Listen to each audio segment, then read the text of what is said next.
It is better to offer no excuse than a bad one. It is better to be alone than in bad company.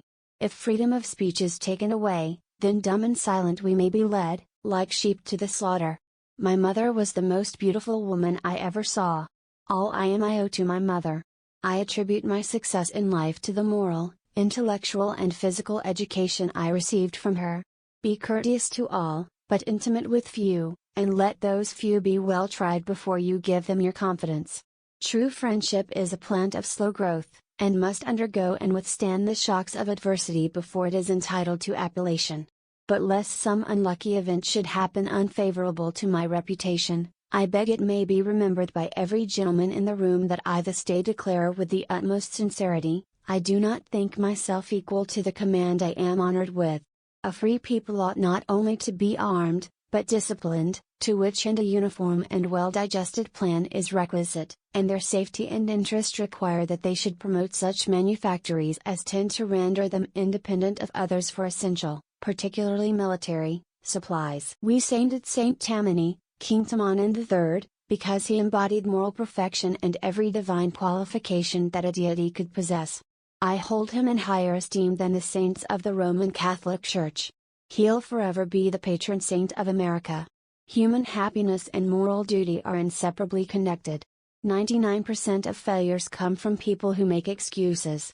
I hope I shall possess firmness and virtue enough to maintain what I consider the most enviable of all titles, the character of an honest man. There is nothing which can better deserve our patronage than the promotion of science and literature.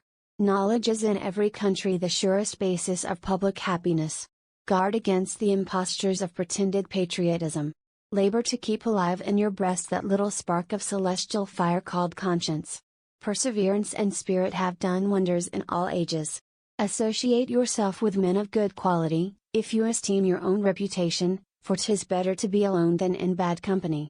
Let us therefore animate and encourage each other, and show the whole world that a freeman, contending for liberty on his own ground, is superior to any slavish mercenary on earth. A sensible woman can never be happy with a fool.